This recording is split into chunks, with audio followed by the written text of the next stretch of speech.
Magandang umaga, Pilipinas! Sa panahon ngayon, marami sa ating magsasaka ang hirap makahanap ng sapat at tuloy-tuloy na kita. Pero sa isang lugar sa Bukidnon, may grupo ng mga banana farmers na sama-samang bumangon gamit ang isang produktong likas, abot kaya at tunay na gawang Pilipino. Kilalanin natin ang Farmers Bananas Corp, isang kooperatiba na nagbunsod ng produktong unti-unti nang sumisikat. Ang kanilang kwento, hindi lamang tungkol sa salsa, kundi tungkol sa pagkakaisa, pag-angat at pag-asa.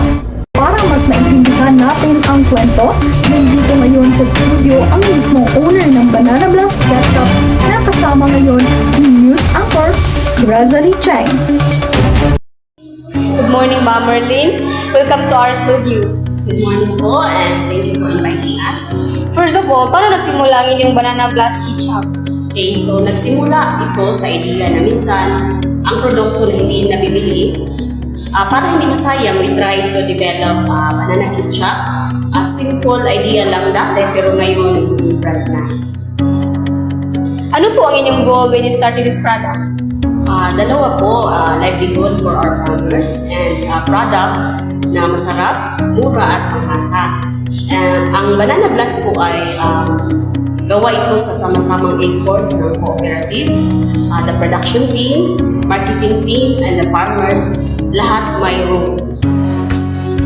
Speaking of marketing, paano ninyo pinalakas ang branding? Okay, so we promote using a Facebook poster. We have pre-testing and product display sa store and the canteens. And also we have the step-by-step po. We are expanding and our target is to reach more households and local businesses. Ano pong pinaka-strong value with Banana Blast? Our core values in Blast, we have the better quality, loyalty, accountability, sustainability, and reward.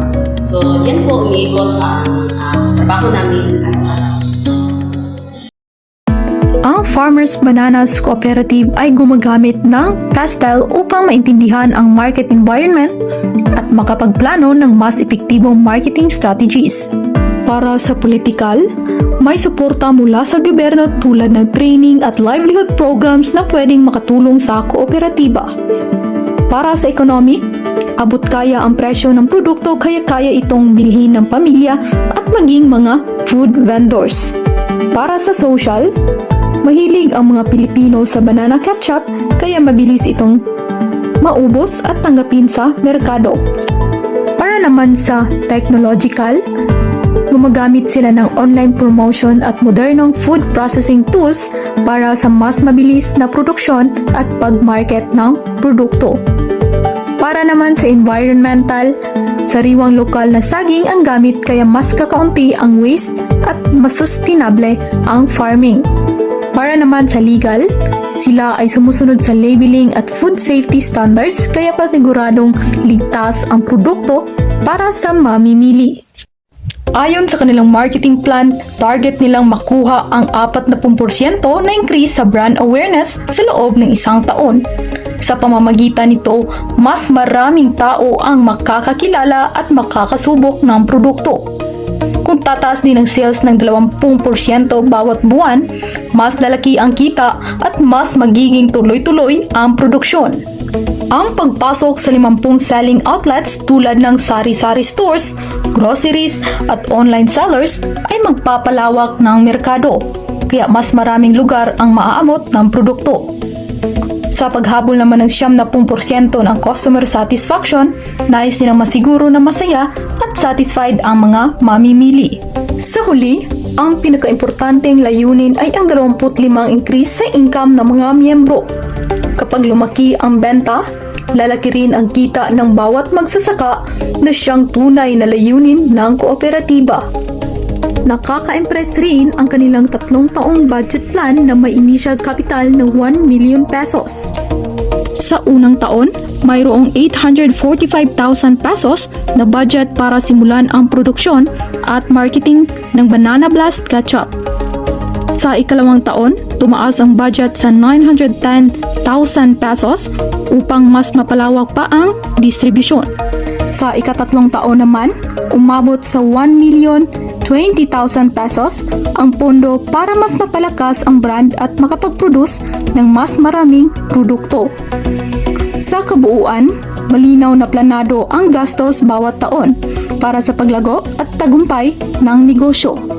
Ang Banana Blast Ketchup ay may dalawang size, 50 pesos naman para sa 100 ml at 100 pesos para sa 200 ml. Kasama natin ngayon si Ma'am Lizel, isang farmer member ng cooperative.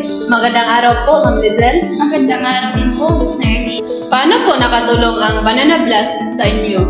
Malaki po ang tulong. Dati saging lang binebenta namin, pero ngayon nagagawa na namin ketchup, kaya mas may kita at mas stable ang aming income. Paano ninyo minomonitor ang progress ng produkto? Simple lang po. Monthly, tinitingnan po namin ang sales, order, at ang feedback ng aming customer. May mga problema man sa lasa or sa packaging, inaayos namin ito kagad. Quarterly at yearly naman, nagmi-meeting para makita kung maabot ang goals ng aming co-op at kung kailangan dagdagan ng aming marketing o production. So, tuloy-tuloy ang improvement. Opo, dahil gusto namin mas marami pang makatikim sa aming produkto. Para sa Agri-Balita, ako si Lia Abella, Balitang Pilipino para sa bawat pamilyang Pilipino.